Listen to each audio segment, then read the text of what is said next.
everyone, I'm Anna. I'm a bilingual speech-language pathologist, and today I want to share with you something I tried in a teletherapy session that was quite successful. It's something you can do to not only increase attention, engagement, but also to work on all your language goals, and that is planning your session during snack time. This is a great idea because the child's already sitting at the table, they're in their chair, and they're eager to have something yummy. There's so many goals you can target with snack time, and the child's sitting and they're watching you, and it becomes a social back and forth interaction, which is what we ultimately want our children to be able to do.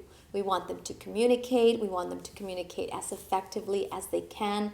We want to decrease the frustrations, and we want to make it fun for them. What I did before our call is I prepped the parent. I made sure that the child could have a snack during our session. Something simple, something light, crackers, fruit, vegetables, something healthy. So I recommend that you participate in this as a social interaction activity. The child has a snack, you have a snack, and guess who else is gonna have a snack? That's right, our friends. We have Mr. Bear here. Hola, oso. Hello, Bear. Hola. Hi, friends. If you've seen my other videos, this is the little box that I bring where I pack a lot of things that I'm going to be working with in a session. And this time, I filled it up with lots of animals. I stuffed all the fun animals that we can work with on our speech sounds and our goals during our snack time. So we have our duck. I brought a duck out. Quack, quack, quack. This is a sign for duck. 2 fingers. Quack, quack, quack. And I brought my cat. Meow, meow, meow. Pretend like you're pulling whiskers. And I brought the doggy. Doggy. Pretend like you're calling a dog. You can hit your thigh, or you can also just call a dog like this with your fingers. And I brought the busy bee. Bzz. Pretend like it lands on you, and then you shush it away. Right? Adios. And I brought my owl. Hoot, hoot. El búho. Hoot, hoot. Hello. So I brought all these animals, and I set them around the table. And you also have to get some snack food. Something simple like apple, carrot, and banana.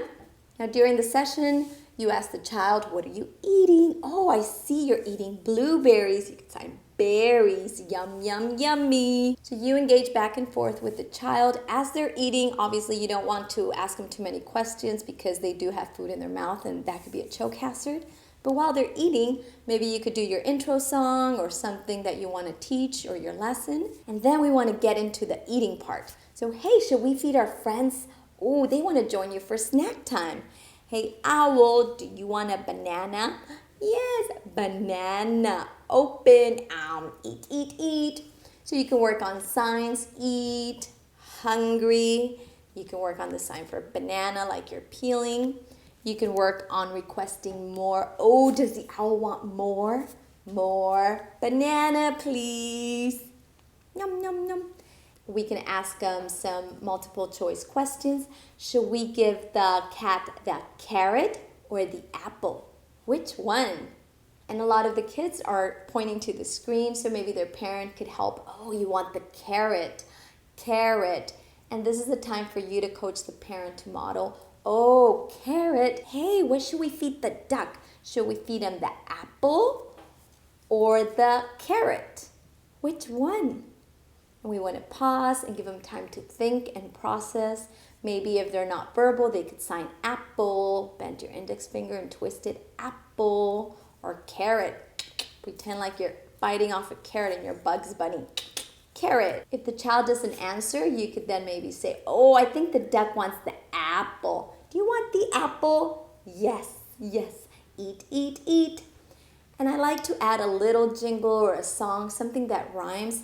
The duck eats the apple. The duck eats the apple. Yum, yum, yummy. The duck eats the apple. Yum, yum, yum, yum, yum. And then we say, yummy, yummy in my tummy. Yummy, yummy. Ooh, thank you. Thank you. Doggy, do you want the carrot? Yes, please. The doggy eats the carrot. The doggy eats the carrot. Yum, yum, yummy, the doggy eats the carrot. Yum, yum, yummy in my tummy. Mmm. We can model some sounds. Mmm. Give him the sound cue for the M, the bilabials, maybe final consonants for duck. The duck. Ooh, did you hear that sound? Duck. Quack, quack, quack, quack, quack. You can also talk about what the child is drinking, or, oh, Mr. Bear looks thirsty. Thirsty. So run your index finger down your throat like it's dry. Thirsty. The bear is thirsty. Bear, do you want some water? Water, please. Water, please. As a child eats, things are going to happen. They're going to spill their water. And this is a great opportunity for you to talk about cleaning. Uh-oh, your water fell. Let's clean, clean, clean. Pretend like you have something dirty on your hand and you're wiping it. Clean, clean, clean. Now, in one of my sessions, one of my clients started to pour the water. So we started talking about that. So the child was pouring, which is very exciting. And all I did was I waited. So we want to wait. This is a sign for wait. And we want to observe. We want to watch the child. And we also want to comment. Oh, you're pouring. And what I started saying as the child was pouring, I just started saying, pour, pour, pour. Pour, pour, pour. Pour, pour, pour. So that's a great time for you to take the opportunity to follow the child's lead. In one of my sessions, it was great because the child saw that I was feeding all of my stuffed animals and I also had a baby. So then he got off the table, which I thought, oh, he's not loving this activity, which was fine. Again, we're there to guide them and guide the parents.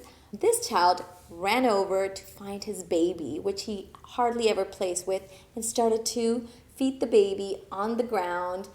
I think he was feeding him crackers. So we worked on the sign for cracker, pretend like you're hitting your elbow. And we just talked about that. Oh, you're feeding your baby. Your baby's eating. Oh, yummy, yummy in his tummy. Then I asked the parent to get a little handkerchief or napkin, a blanket, and just to pretend to wipe the baby. Oh, baby's dirty. The bear is dirty. And the child started to wipe the baby. So they modeled what the parent was saying. Uh-oh, the baby's dirty. Clean, clean, clean. Let's wipe their face. And then the child took the cloth and started to cover the baby and then put the baby to sleep and started rocking the baby. So it was phenomenal because we went from snack time to feeding his baby, so pretend play, to then cleaning the baby, to then putting the baby to sleep. So I highly recommend you follow the child's lead. Our children need more pretend play. So bringing all of these little creatures to your table and all of them eating and talking about the meal they're having and the water they're drinking and all those silly sounds we can work on. Yummy, yummy, and when you drink water. These are all the beginning of imitation. So what we want to target with all of this as one of our goals is imitation. Is the child able to interact, engage, and attend? And also, are they able to imitate? If I feed my owl, does the child have a stuffed animal near them, and do they feed their animal? With snack time, I would also ask the parents, hey, can you also have a toy or a stuffed animal or a pretend baby for your child to have by the table? I would encourage them to also get an empty cup and an empty bowl, because a lot of the times the children do start to try to give them their water or whatever they're eating, which is totally fine. But if you want less mess and more pretend imaginary play, I think it's phenomenal. The child is sitting, they're watching, they're interacting with you.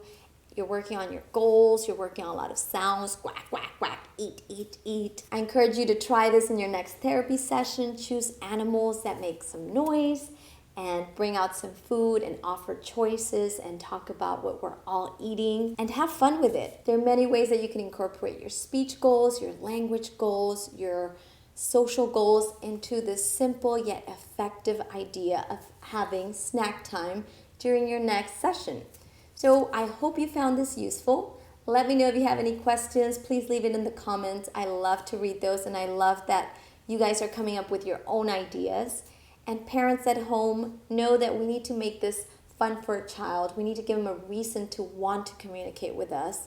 So I encourage you to try some of these things at home, and please reach out if you have any questions. I wish you love and I wish you well, and I wish you lots of fun in your next therapy session. And don't forget to play, play, play.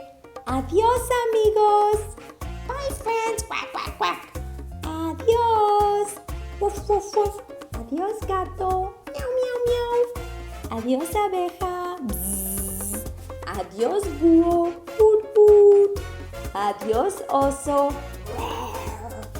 Adios. Bye, friends. Besos.